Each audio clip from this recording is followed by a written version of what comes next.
శివాయ.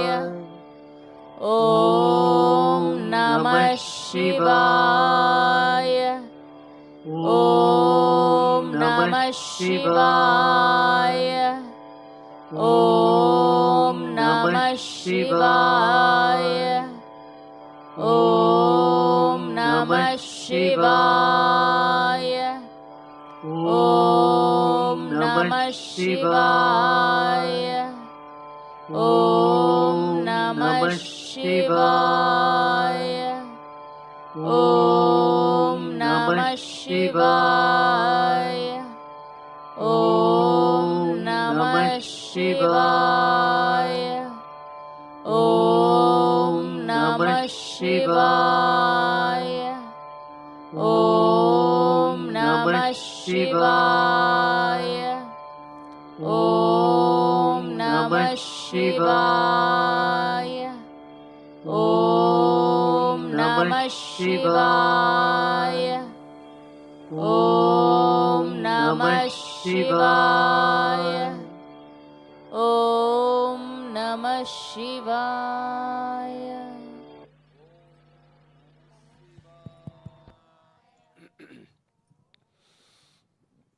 జై గురుదేవ్. ఒక శివరాత్రి రోజునే కాకుండా ప్రతిరోజు ఇక్కడ ఉన్న భక్తులంతా, ఇక్కడే కాదు మీకు తెలుసున్న వారికి ప్రతి ఒక్కరికి చెప్పండి. మా గురువుగారు చెప్తుంటారు, ఇంటి నుంచి బయటికి వెళ్ళే లోపల 108 సార్లు కనుక మీరు పూజలో కూర్చున్నప్పుడో లేతే కూర్చునో శివనామస్మరణ ఓం నమ శివాయ 108 సార్లు కనుక మీరు చాంట్ చేయగలిగితే నవగ్రహాలు 12 రాసులు మనకు అనుకూలంగా పనిచేస్తుంటాయంట. మనకి ఇంకా యాక్సిడెంట్స్ కానీ అనర్థాలు అనారోగ్యాలు అశాంతి జరగదు. సో ప్రతి ఒక్కరూ అలవాటు చేసుకోండి. 108 సార్లు మన ఇంటి నుంచి బయటకు వెళ్ళే లోపల ఉదయం లేవగానే ఓం నమ శివాయ ఓం నమ శివాయ పంచాక్షరి మంత్రం అంటారు దాన్ని. రాముడు కూడా రావణాసురుడిని చంపిన తర్వాత ఎన్ని కోటి లింగాలను ఎక్కడో పెట్టారు, శివలింగాలను పెట్టారని చెప్తుంటారు. నేను నిన్నే ద్రాక్షారామం నుంచి వచ్చాను. అది కూడా రాముడే స్థాపించారని అక్కడ పురాణం. సో ప్రతి ఒక్కరూ మనం ఈ భక్తి మార్గంలోకి తీసుకురావాలి. ఈరోజు సమాజంలో ప్రాబ్లం అదే. మనిషికి కావాల్సినవి 4 గురువుగారు చెప్తుంటారు: శక్తి, భక్తి, యుక్తి, ముక్తి. సో ఈ 4 మనం ముందు శక్తి కావాలి. ఈరోజు మీరు వచ్చారు, కూర్చున్నారు, ఇంత పెద్ద కార్యక్రమం నిర్వహించారంటే వారికి శక్తి లేకపోతే ఇక్కడ కూర్చోలేరు. శారీరక శక్తి ఉండాలి, 2 భక్తి ఉండాలి. భక్తి పెరుగుతూనే ఉంది సమాజంలో, అరాచకాలు కూడా పెరుగుతూనే ఉన్నాయి. చెప్పాను కదా, భక్తులు 4 రకాలు. 2వది యుక్తి ఉండాలి. జీవితంలో నొప్పించక తానవ్వక తిరుగువాడు ధన్యుడి సుమతి. ఆ సమయంలో మనం ఎలా ప్రవర్తిస్తే ఆ గండ నుంచి గట్టెక్కగలుగుతాం, ఆ యుక్తి ఉండాలి. 4వది ముక్తి. సో ముక్తి పొందాలి అంటే పుణ్యం చేసుకోవాలి. ఈ జన్మలో మనం చాలామందికి భగవంతుడు ఇస్తాడు ఆర్థిక స్థితి, కానీ అందరూ ఖర్చు పెట్టరు. అవునా కదండి? ఈరోజు ఇంత పెద్ద కార్యక్రమాన్ని నిజంగా పద్మావతి గారు, వంశీ దంపతులు ఇవి కూడా తీసేస్తారు. వెళ్ళేటప్పుడు శ్మశానానికి మన బట్టలు కూడా ఉంచరు. చాలామందికి తెలియదు ఈ విషయం. పుట్టినప్పుడు బట్ట కట్టలేదు, పోయేటప్పుడు అది నీ వెంట రాదు. పాత పాటలు వినండి. రాముడు ఏమన్నాడోయ్, సీతారాముడు ఏమన్నాడో, ఏమన్నాడు? మురగబెట్టుకున్న పాలు విరుగునన్నాడోయ్, పంచుకున్న పాలు మంచి పెంచునన్నాడోయ్, పూచిక పుల్లైన నీ వెంట రాదన్నాడోయ్, పుణ్యం ఒక్కటే చివరికి దక్కునన్నాడోయ్. పుణ్యము పాపమే మనతో వచ్చేది, మంచి చెడే. ఎవరు ఏం తీసుకెళ్ళరు పైకి. ఇంకా అమెరికా 23 కేజీలు ఎంతో తీసుకువెళ్ళనిస్తారంట. నేను ఎప్పుడు వెళ్ళలేదులేండి. ఇక్కడ 1 కేజీ కూడా తీసుకువెళ్ళనివ్వరు. నేను ఒక చిన్న స్టోరీ చెప్పి ఒక భజన చేసి కంక్లూడ్ చేద్దాం. పుణ్యం అనేది ఎలా వస్తుంది, భగవంతుడు ఏ రూపంలో ఇస్తాడో చిన్న స్టోరీ, ఒక 2 నిమిషాలు. ఒక 2 వ్యక్తులు గుడి దగ్గర కూర్చుని మాట్లాడుకుంటున్నారంట. ఈలోపు వర్షం మొదలైంది, హెవీ రెయిన్, బయటికి వెళ్ళే మార్గం లేక ఈలోపు 3వ వ్యక్తి వచ్చాయంట. సో ముగ్గురు మాట్లాడుకుంటున్నారంట. మాట్లాడుకుంటుంటే వర్షం మొదలైంది, ఇంకా బయటికి వెళ్ళే మార్గం లేక గుళ్ళోనే పడుకుందామని డిసైడ్ అయ్యి పడుకుందాం అనుకునే టైంకి 3వ వ్యక్తి నాకు ఆకలిగా ఉంది, ఏమన్నా తింటే బాగుంటుంది అన్నా అంట. సో ఈ మొదట వచ్చిన 2 వ్యక్తుల దగ్గర రొట్టె ముక్కలు ఉన్నాయంట, బ్రెడ్. ఒక ఆయన దగ్గర 3, ఒక ఆయన దగ్గర 5. సరే ముగ్గురం తిందాం, తిని పడుకుందామని నిర్ణయించుకుని, ముగ్గురు తినాలంటే 8 ఈక్వల్ పార్ట్స్ కావు. అందుకని ఒక్కొక్క రొట్టెని 3 ముక్కలు చేశారంట. 8 × 3 24 ముక్కలు చేసి ఒక్కొక్కరు 8 ముక్కలు తిని పడుకున్నారంట. తెల్లవారింది, లేచారు, వర్షం వెలిసింది. ఆ 3వ వ్యక్తి వెళ్ళిపోతూ మీ ఇద్దరి దగ్గర నేను రొట్టెలు తిన్నాను కదా, మీకేమి ఇస్తే నా రుణం తీరుతుంది, నా దగ్గర ఒక 8 బంగారు నాణ్యాలు ఉన్నాయి, మీరిద్దరూ పంచుకోండి అని ఇచ్చి వెళ్ళాయంట. సో ఆ 3 రొట్టెలు 5 రొట్టెలు ఉన్న వాళ్ళలో 3 రొట్టెలు వాడు చెప్పాయంట, నాకు 4 ఇచ్చేయి, నేను వెళ్ళిపోతాను, నువ్వు 4 తీసుకో అని. 5 రొట్టెలు వాడు చెప్పాయంట, నీకు 4 ఎలా ఇస్తాను, నేను 5 రొట్టెలు, నువ్వు 3 రొట్టెలుగా తెచ్చింది, నాకు 5 నీకు 3, అది న్యాయం అన్నా అంట.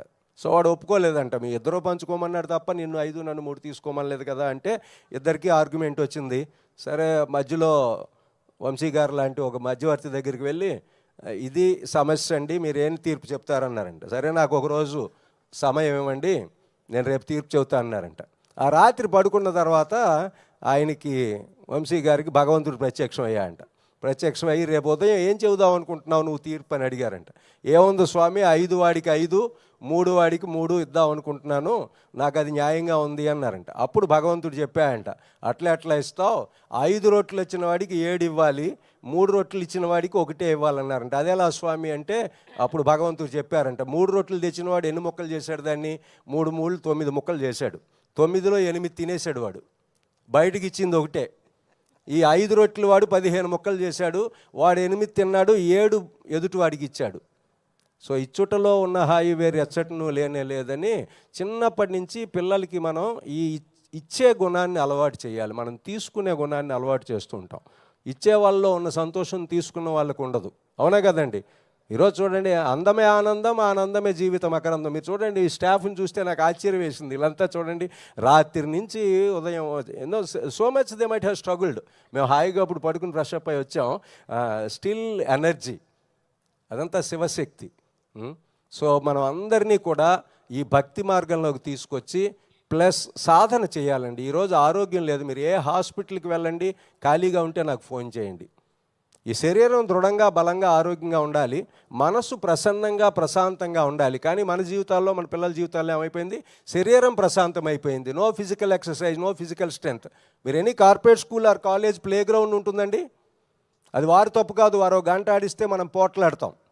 సో మనకి ఏది కావాలో అది ఇస్తున్నారు. So body became zero, mind became hero. ఇప్పుడు అంతా యంగ్స్టర్స్, ఇక్కడంతా నాకన్నా చిన్నవాళ్ళే ఉన్నారు, ఇంక్లూడింగ్ వంశీ గారు అండ్ వాళ్ళ టీము. మీరంతా చాలా తెలివైన వాళ్ళు. ఇప్పుడు చిన్నపిల్లలు ఇంకా తెలివైన వాళ్ళు. చిన్నపిల్లలకి ఎంత తెలివితేటలు ఉన్నాయంటే, ఒక చిన్నపిల్లాడు చాక్లెట్ తింటున్నా అంట, నాలాంటి ఒక 50-60 ఏళ్ళ వ్యక్తి చూస్తూ ఉండలేక, నాయన ఆరోగ్యానికి మంచిది కాదు, చాక్లెట్ తినొద్దని చెప్పారంట. చెప్తే ఆ పిల్లాడు సీరియస్గా చెప్పాయంట, మా తాతగారు 90 సంవత్సరాలు బతికారు అని. సో ఈయన ఆశ్చర్యంగా అడిగారంట, మీ తాత 90 ఏళ్ళకి చాక్లెట్కి ఏమిటి సంబంధం అని. వాడు నవ్వుతూ చెప్పాయంట, మా తాతగారు ఇతరుల విషయాల్లో జోక్యం చేసుకునేవారు కాదు ఎప్పుడు అని. ఈరోజు పిల్లలకి అంత తెలివితేటలు ఉన్నాయి. సమాజంలో హింస పెరిగిపోవడానికి కారణం dynamism in the mind. Mind డైనమిక్గా ఉండకూడదు, యాక్షన్స్ డైనమిక్గా ఉండాలి. చాలా సంతోషం, ఎందుకంటే ఇది కంక్లూడింగ్ టైం. నేను ఎక్కువ మాట్లాడి మిమ్మల్ని అందరిని ఇబ్బంది పెట్టదలుచుకోలేదు. సో ప్రతి ఒక్కరూ కూడా యోగా చేయండి, ప్రాణాయామ చేయండి, ధ్యానం చేయండి, అందరినీ హ్యాపీగా ఉంచండి. మనం ఒక్కరం హ్యాపీగా ఉంటే చాలదు. I wish you all the best. పర్టికులర్గా వంశీ గారు దంపతులకి, పద్మావతి గారు, వాళ్ళ స్టాఫ్ అందరికీ లోకా సమస్తం సుఖినో భవంతు. వారికి ఆస్తిని, ఐశ్వర్యాన్ని, ఆరోగ్యాన్ని, ఆనందాన్ని ప్రసాదించాలని కోరుకుంటూ, ప్రతి జీవి సుఖంగా ఆనందంగా ఉండాలి. లోకా సమస్తం సుఖినో భవంతు, సర్వే సుజనా సుఖినో భవంతు. ఓం శాంతి శాంతి శాంతి.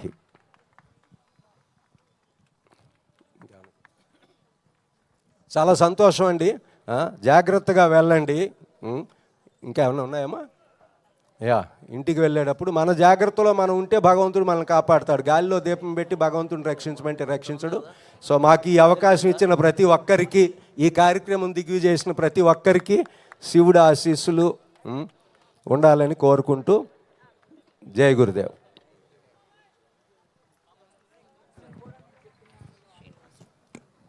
Thank you sir, thank you so much. మీ అందరికీ కూడా, దండు శ్రీనివాసరావు గారు, అట్లాగే మీ అందరికీ కూడా ప్రత్యేకంగా మా అందరి తరపున కూడా మీకు కృతజ్ఞతలు తెలియజేస్తున్నాం. మీ టయాన 4 గంటలకు మీరు వచ్చి మా అందరికీ కూడా లాస్ట్ ఎండింగ్లో మా అందరికీ జీవితం అంటే ఏంది అనేటువంటి ఒక నగ్న సత్యాన్ని తెలియజేశారు. థ్యాంక్ యూ అండి, థ్యాంక్ యూ సో మచ్. ఇది తెలుసుకోలేక చాలా ఆరాటపడుతూ ఉంటాం, తెలుసుకుంటే ఏమీ లేదు. చాలా సంతోషం అండి.